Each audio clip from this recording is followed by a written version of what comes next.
Agora eu quero falar sobre alguns detalhes da Comissão Parlamentar de Inquérito. Então, vamos lá. Quando falamos em investigação, que a gente fala em inquérito, a gente lembra de quê? De investigação. E aí, essas comissões fazem o quê? Elas fazem investigações. Então, quando falamos em investigação, lembramos de quê? Investigação.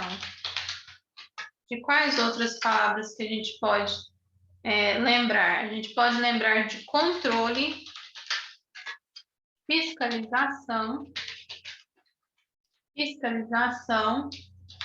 averiguação, indagação. Então, essas são algumas palavras que eu coloquei para a gente fazer aqui uma introdução. Então, todas essas palavras, elas podem aqui estar presentes no momento em que nós formos fazer uma questão dissertativa. Falou em comissão parlamentar de inquérito? Vamos colocar as palavrinhas controle, fiscalização, averiguação, indagação e investigação. E investigar, averiguar, fiscalizar o que e quem. Então, essa investigação, a gente lembra da investigação que é feita pela polícia, mas essa não é uma investigação feita por policiais, e sim pelo poder legislativo. Então, aqui é possível investigar, fazer essa investigação por uma comissão parlamentar de inquérito. E qual que é o objetivo da CPI? O objetivo da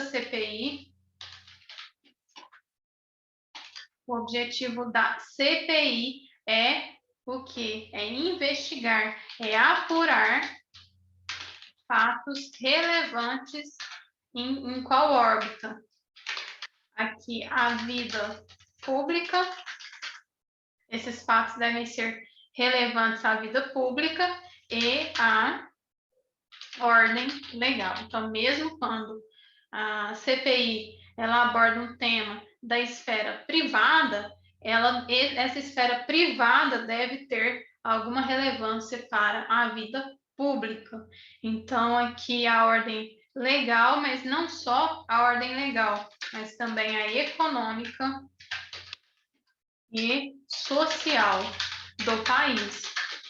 O objetivo é apurar fatos relevantes à vida pública e à ordem legal, econômica e social do país. Por exemplo, a gente pode aqui instaurar uma CPI como a que foi instaurada no momento da pandemia, e a gente pode lembrar desse exemplo da CPI da pandemia. E podemos indagar, então, sobre o quê? Então, vamos estabelecer uma CPI da pandemia. Então, vamos pensar o seguinte: na pandemia, o que a gente procura a todo custo? A gente procura aumentar os serviços que versam sobre saúde. Então, estamos aqui diante de uma pandemia, o que nós queremos? Investimentos que vão parar no lugar correto, na educação, para investimentos científicos, para que nós possamos aqui ter as nossas próprias vacinas, investimento em leitos, para que essas pessoas que estão doentes, elas possam ter ali dignidade, mesmo em situações muito difíceis. Então, a gente busca o quê?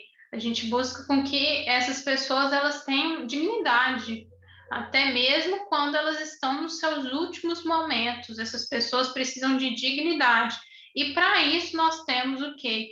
Que ter um investimento muito alto, principalmente no momento da pandemia. Então, é esse momento em que a gente vai lembrar aqui que é necessário que estar aqui atento, que o poder legislativo, que faz o controle aqui externo do poder executivo, que ele esteja o quê? Atento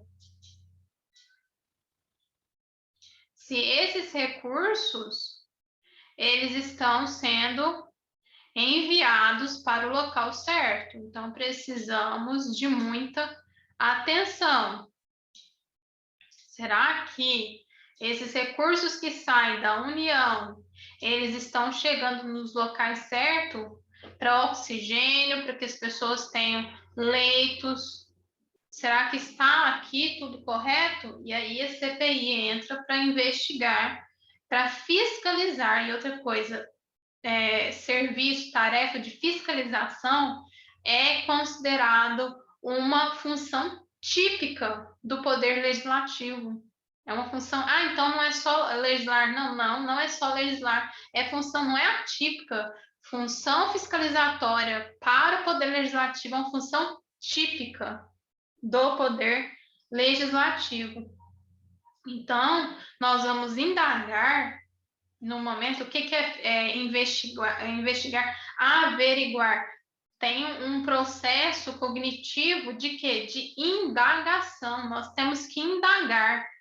Será que os recursos que passamos da União para os prefeitos, para os governadores, foram realmente investidos adequadamente em saúde? E aí, essa é a primeira indagação. Então, o que essa CPI aqui ela deve fazer? Ela deve chamar essas pessoas que estão ali fazendo esse serviço nos investimentos públicos para que elas possam prestar aqui depoimentos e ser investigadas. Que essas pessoas possam ser investigadas. Então, tudo isso vai ocorrer de forma que essas possíveis fraudes possam ser averiguadas, o que não significa que a CPI tem um poder que não é também controlado. Por quê? Porque essa CPI ela não pode submeter um membro de um outro poder, um membro ali por exemplo, do Poder Judiciário. Esses membros superiores, como o presidente do STF, o presidente da República, essas pessoas elas não vão aqui ser chamadas para prestar depoimentos, por um princípio o princípio da separação de poderes, mas isso não significa que elas não vão ser investigadas, elas podem ser investigadas, mas pelo princípio da separação de poderes também há limites no momento da investigação feita pelas comissões. Então, podemos indagar não só os atos, sobre os atos. Então, aqui é uma indagação, uma averiguação, uma investigação. Sobre o quê? Não só sobre os atos, que são atos comissivos, mas também os atos omissivos. Atos omissivos. Então, por exemplo, temos aqui o ministro da Saúde, o ministro Joaquim, vamos supor, e ele retardou ou deixou de praticar algum ato que levaria o que? A entrega das vacinas. Então, o que ele deveria fazer? Ele deveria aqui ter aqui sua anuência, sua assinatura para viabilizar o quê? Com que as pessoas tivessem a tempo essas vacinas. Então, esse tempo aqui dessas vacinas que estão vindo para cá dentro de um avião, vamos supor,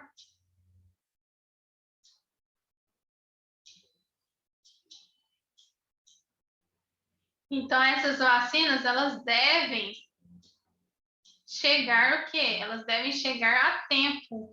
Então, não só os atos comissivos, mas também os atos omissivos vão ser verificados por essa comissão. Por quê? Porque essas vacinas que demoraram para chegar, elas causam o quê? Elas causam mais transmissão desse vírus de forma mortal e isso é um ato de prevaricação. Então, é tipificado aqui essa omissão na função pública como um ato de prevaricação. Ato de prevaricação. Então, a CPI também ela pode investigar isso. as empresas de assistência médica, elas também podem ser investigadas. Então, vamos supor o que aconteceu aqui. A empresa Prevent,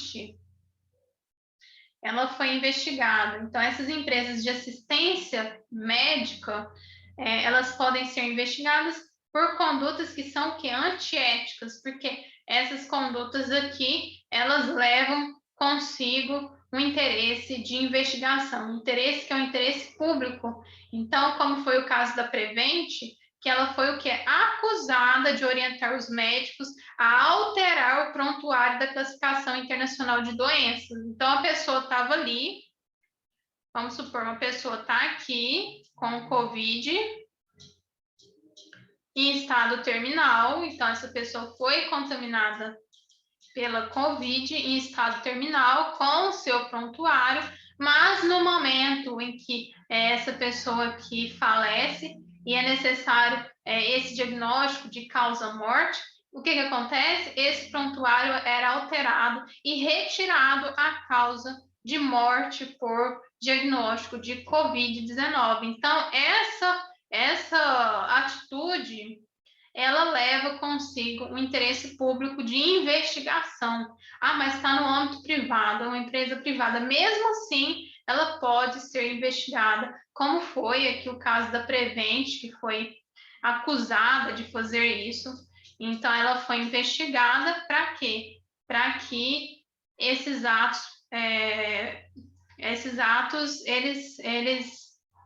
eles pudessem ser esclarecidos.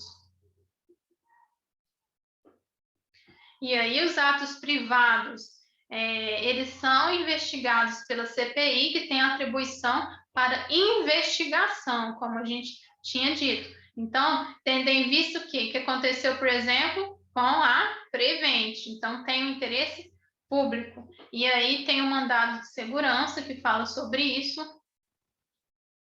já do ano de 2016, 33.751 de 2016. Isso aqui é mandado de segurança que foi aqui analisado pelo STF.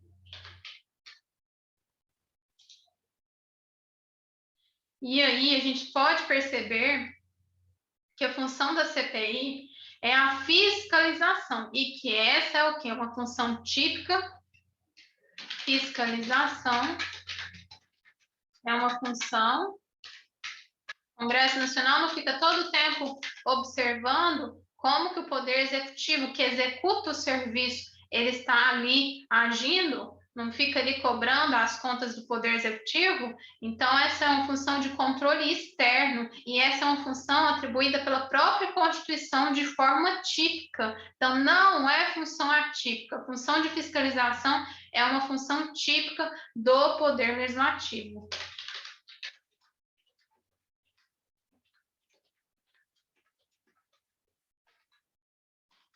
Função típica do Poder Legislativo.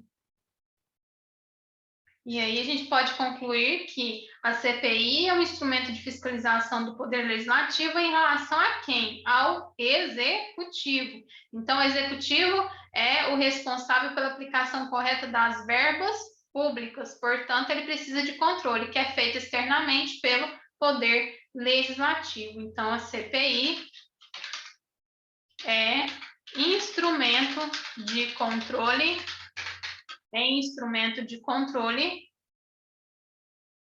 em relação ao Executivo.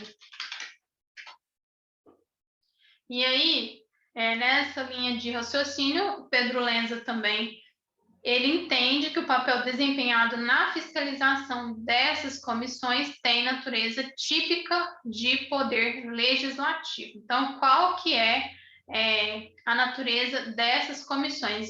É a natureza típica de poder legislativo.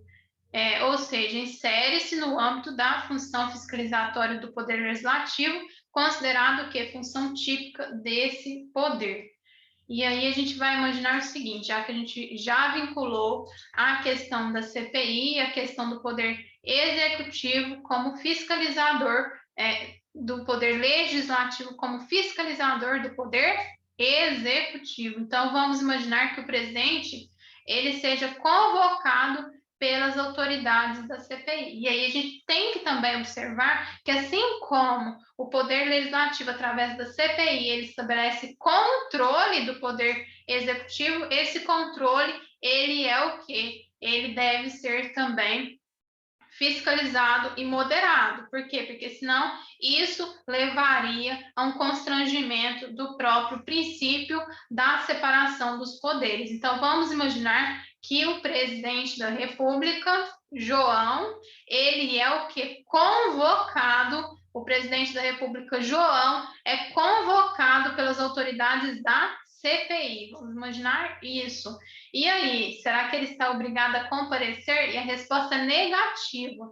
Segundo o artigo de lei aqui, artigo 2º da Lei 1579 de 52, não é possível que ele seja obrigado a comparecer e prestar o seu depoimento. Então, não é possível a convocação do presidente da República, nem mesmo do ministro do STF, para depor onde? Na CPI. E isso não impede o quê? Uma investigação dessas autoridades. Mas isso não significa que eles estão aqui obrigados a se submeter a uma autoridade do poder legislativo, porque não há uma submissão entre poderes. E aqui a gente está falando sobre agentes políticos máximos. Então, por isso que há aqui uma moderação nos poderes das comissões parlamentares de inquérito. Então, é importante anotar que não é possível a convocação, não é possível a convocação do presidente da República, ministros do STF, para depor na CPI.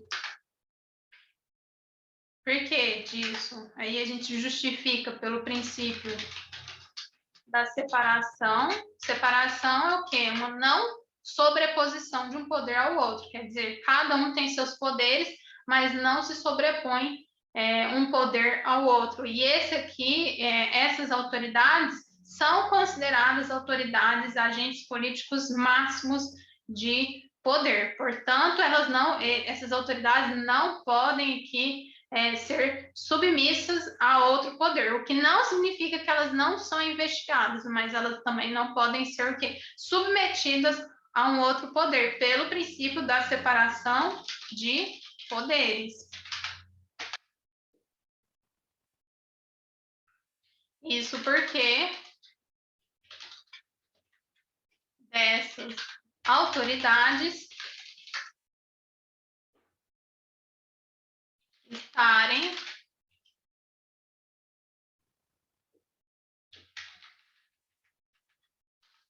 representarem os agentes políticos máximos desses poderes, aqui no âmbito do poder executivo e também do poder judiciário. Então, também para evitar qualquer tipo de perseguição, qualquer tipo de uma imposição sobre um outro poder, é necessário que tenha um limite também para a CPI. E o informativo 1023 ou 1023, informativo 1023 do STF, diz que também não é possível a convocação de governadores de estados-membros. E aí, por quê, né? Porque esses governadores, eles já prestam contas perante a Assembleia Legislativa. Então, onde que é o lugar de prestação de contas no âmbito do Estado, do Poder Executivo, da autoridade máxima do Poder Executivo? Lugar de prestar contas na Assembleia Legislativa. Então, governadores governadores devem prestar contas perante a Assembleia Legislativa. Então, aqui já há um controle, o que não significa a não investigação aqui desses governadores, mas aqui o que significa que já há uma investigação, já há uma averiguação feita pela própria Assembleia Legislativa com o auxílio do Tribunal de Contas, com o auxílio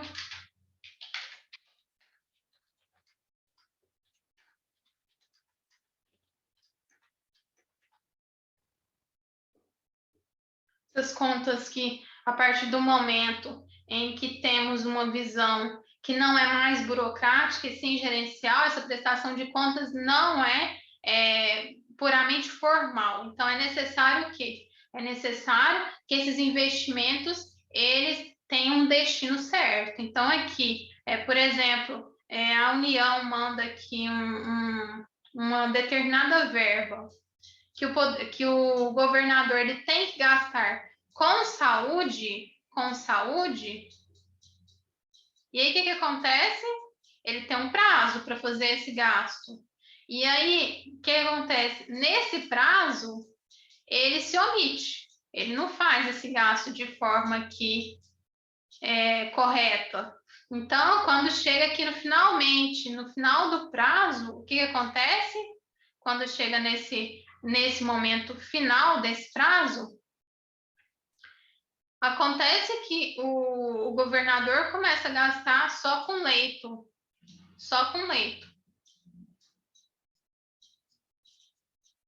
Mas a população, o quê? Ela não precisa só de leito, ela precisava o quê? De oxigênio. Mas para fazer esse gasto de forma rápida, já que estava aqui no final do prazo, o que acontece? Ele não pensa muito bem e investe só em leito. E aí a pessoa começa a falecer aqui em decorrência da falta de oxigênio. Houve aqui, para análise das contas, não somente das contas, mas hoje, através da análise gerencial, que não é mais só burocrática que iria analisar esse tribunal, essa assembleia, somente se o Poder Executivo, o governador, tem aqui todos os gastos feitos. Mas hoje não, hoje é gerencial. Então não adianta só investir de forma burocrática para cumprir prazo e não investir em coisas que são coisas que merecem atenção. Então, ele deve investir de forma que ter uma gestão sobre essa verba. E aí, esse TCU, o Tribunal de Contas, e também a Assembleia, ela vai verificar não só as contas, agora, através dessa teoria gerencial, mas também a questão da gestão. Então, não é possível um faz de conta aqui, chegar no final, pegar todo esse dinheiro, não saber o que faz com esse dinheiro, comprar tudo em leito. Então, essa não foi a melhor forma aqui de gerenciamento desse dinheiro e dessa verba pública. E tudo isso vai ser o que é analisado. E aí, o que o STF entendeu? Que os governadores também não se submetem aos poderes aqui das comissões parlamentares de inquérito. Por quê? Porque já há aqui na Assembleia Legislativa uma verificação bastante densa dessas contas, não só das contas, mas também da gestão. Não só das contas, mas também da gestão. Mas e aí, quem pode ser convocado? Pode ser convocado ministro de Estado ou qualquer titular de órgão subordinado diretamente ao presidente da República. Então, convocação, quem pode ser convocado? Pode ser convocado ministro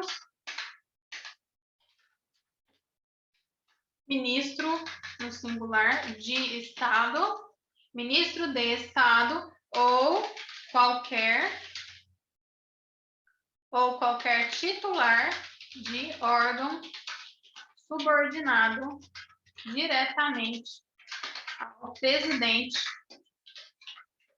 da República.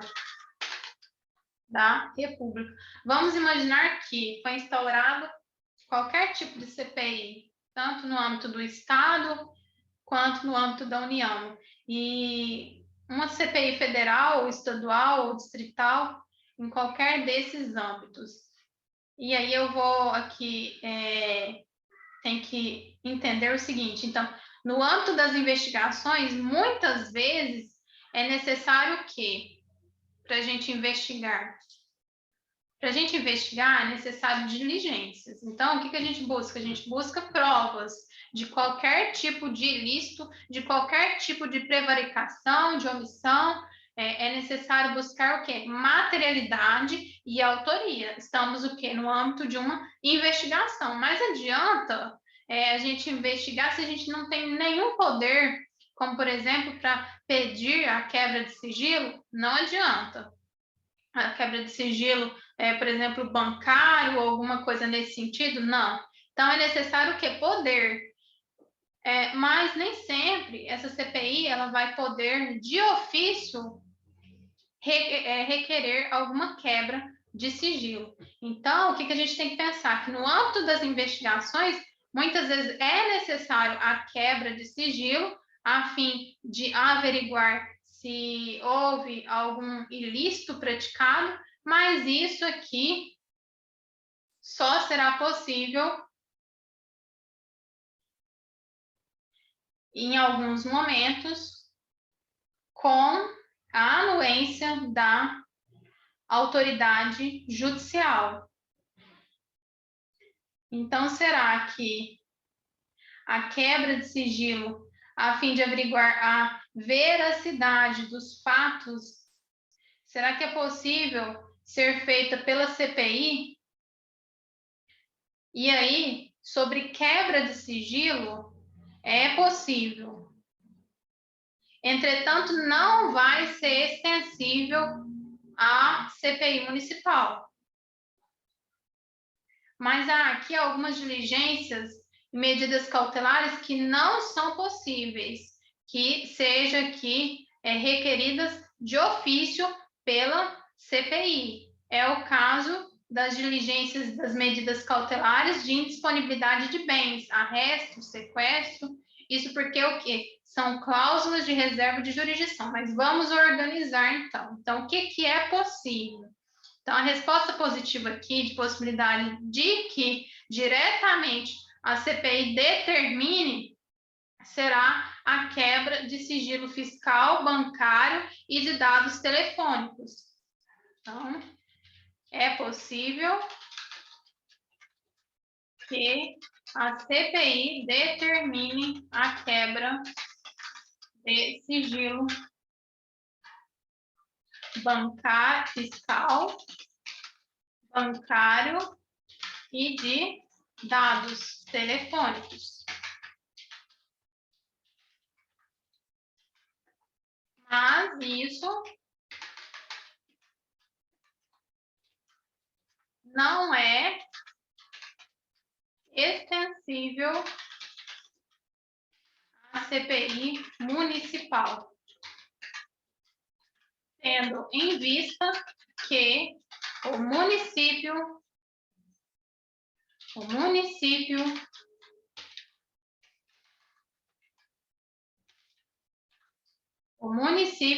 ele não tem o que? Poder judiciário. E por conta disso, a CPI municipal, ela não pode decretar aqui essa quebra de sigilo. Por quê? Porque ela não tem poderes próprios das autoridades judiciais, ao contrário da CPI presente no âmbito da União, dos estados e do Distrito Federal.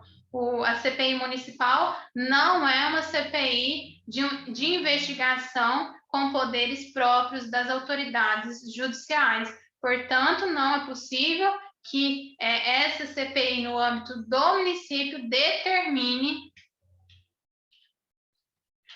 a quebra de sigilo, tendo em vista que o município não tem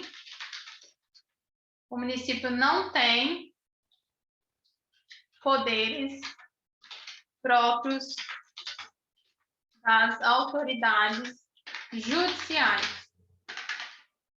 Outro detalhe importante é que algumas diligências, elas não poderão ser feitas sem autorização do Poder Judiciário. Então, é possível a quebra de sigilo? É possível, até aqui tudo bem. Mas se a CPI quiser a indisponibilidade de bens, então, a questão aqui de indisponibilidade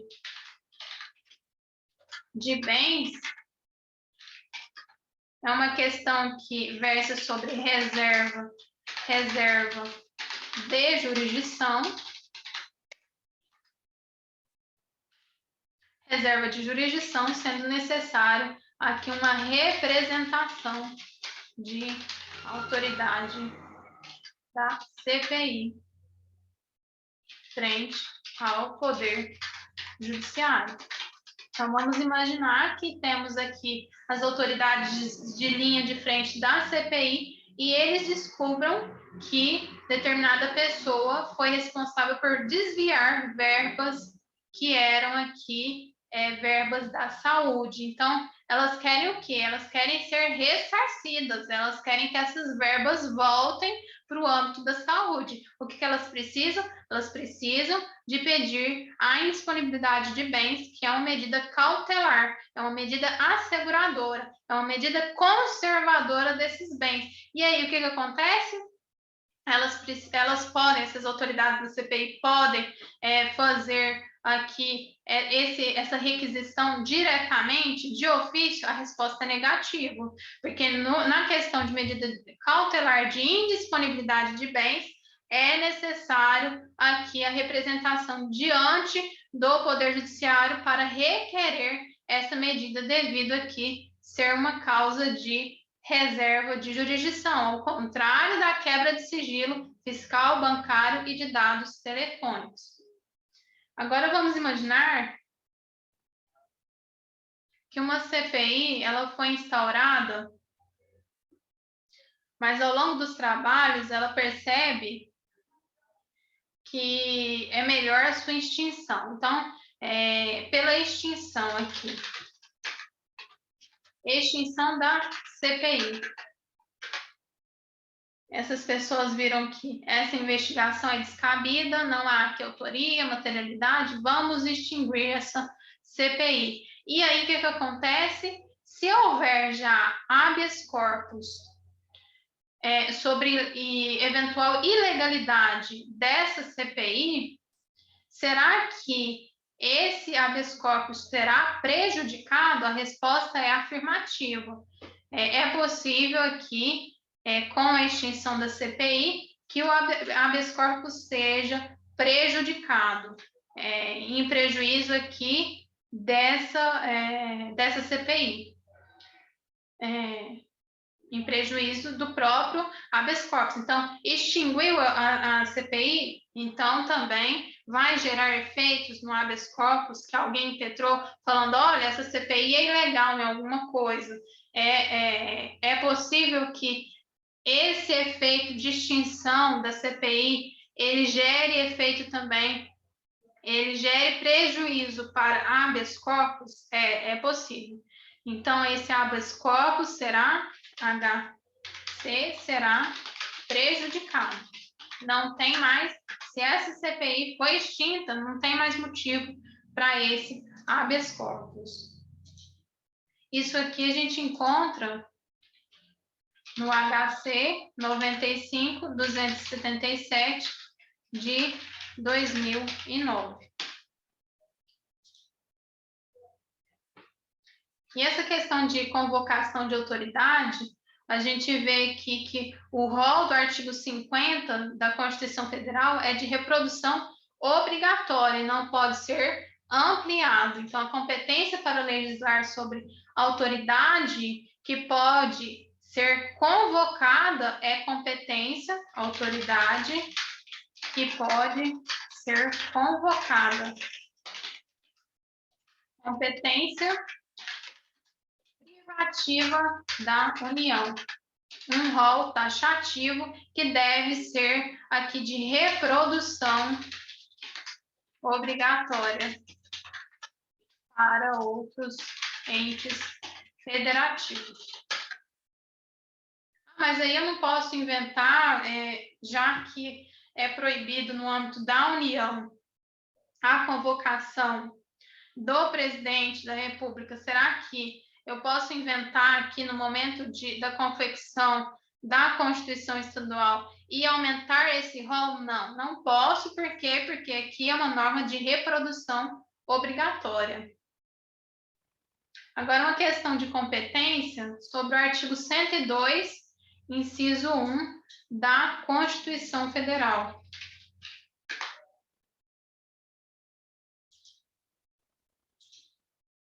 Vamos fazer a leitura.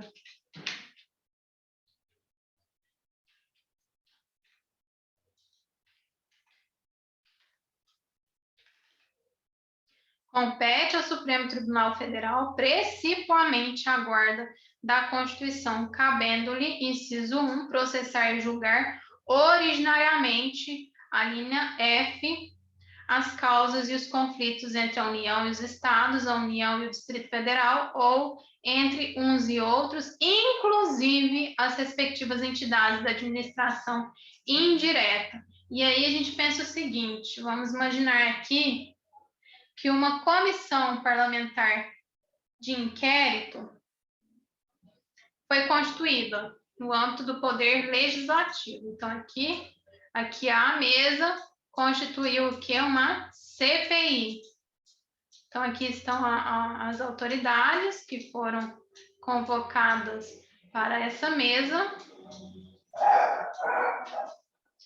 E com o surgimento dessa comissão parlamentar de inquérito, a CPI, de repente, ela delibera pela quebra de sigilo fiscal de duas pessoas. Então, aqui, quebra de sigilo fiscal de duas pessoas. Acontece que uma instituição financeira está aqui, de uma autarquia federal, instituição financeira, e aí a gente tem que ver se é autarquia, se faz parte do quê? Da administração indireta, para a gente acertar a questão de competência. Então, esses membros aqui da CPI pedem para que haja uma quebra de sigilo dessas duas pessoas. Acontece que essa instituição, que é uma autarquia federal, ela nega. Ela fala o quê? Não, eu não aceito aqui a quebra de sigilo dessas duas pessoas. Acontece que esses membros aqui da CPI, eles ficam indignados e impetram aqui um mandado de segurança. Mas antes, eles consultam o quê? Eles faz uma consultoria jurídica sobre se é possível essa impetração de mandado de segurança e, se for possível, qual será a competência, quem será o responsável por julgar esse mandado de segurança. Então, aqui temos o Estado, de um lado o Estado, a Assembleia Legislativa, o Estado versus uma autarquia, uma instituição financeira, que é a autarquia federal. A autarquia federal é participante de quê? Da administração indireta. A administração indireta. E aí a gente vê que, segundo o artigo 102, inciso 1, a linha F, quem é responsável por julgar essa demanda será o próprio STF, já que aqui é uma causa que versa sobre o próprio Estado e uma entidade da administração indireta. Então, a causa aqui deve ser julgada pelo próprio Supremo Tribunal Federal. Tem uma questão que fala que, no caso da comissão de inquérito mista. O que é misto? Uma coisa mista é que não é feita só de uma determinada coisa. Quer dizer, o que é misto? É algo que é estabelecido tanto na Câmara dos Deputados quanto na Câmara dos Senadores, por essas duas câmaras, por essas duas casas. Então, nesse caso, são necessárias as assinaturas, é necessário, nesse caso, as assinaturas de, no mínimo, 27 senadores. Então, comissão parlamentar de inquérito, mista. E aí, para estabelecer essa comissão parlamentar de inquérito, é necessário assinaturas. Mais de quantas? Vamos imaginar aqui que a gente está dando uma consultoria para aqueles parlamentares que têm interesse no estabelecimento de uma CPI mista. E aí eles perguntam, e aí, quantas assinaturas que precisam? É necessário 1/3 dos senadores e 1/3 dos deputados. Então, se a gente considera aqui 1/3 de 81 senadores, 1/3 de 81 senadores, quantos senadores será necessário? 27. Por isso aqui a gente fala no direito de minorias. Por quê? Porque se 27 senadores assinarem e os outros não anuírem, eles não assinarem, então aqui teremos o quê? Aqui teremos um direito de minoria sobre maioria. Então, aqui na comissão parlamentar de inquérito, a gente pode estabelecer aqui um direito de minoria contra a maioria, porque 27 senadores de 81 pessoas. Então, direito de quê? De minorias. Se for aqui só o total aqui de 27 senadores a assinar esse requerimento para a instauração de uma CPI. São 27 senadores e 171 deputados, porque 1/3 de 513 deputados, isso dá o quê? 171 deputados, o que também é uma minoria comparado a 513 deputados. E aí, como delegado de polícia, a CPI também possui o critério de discricionariedade. Então, o delegado de polícia ele tem esse critério de discricionariedade, de acordo com o que vão surgindo os fatos, ele não vai pedindo as medidas cautelares? Sim. Aqui também, no âmbito da CPI, há o princípio da discricionariedade. Então, essa característica também pertence, discricionariedade também pertence ao âmbito da CPI, discricionariedade. Também vemos aqui no âmbito da CPI, no momento de proceder às diligências necessárias. Então, sendo colhidas aqui por meio dos fatos, no âmbito material, âmbito de acordo que vão surgindo aqui as investigações de acordo com os fatos, no âmbito material, é possível no âmbito subjetivo que essas pessoas suspeitas elas sejam investigadas e ouvidas.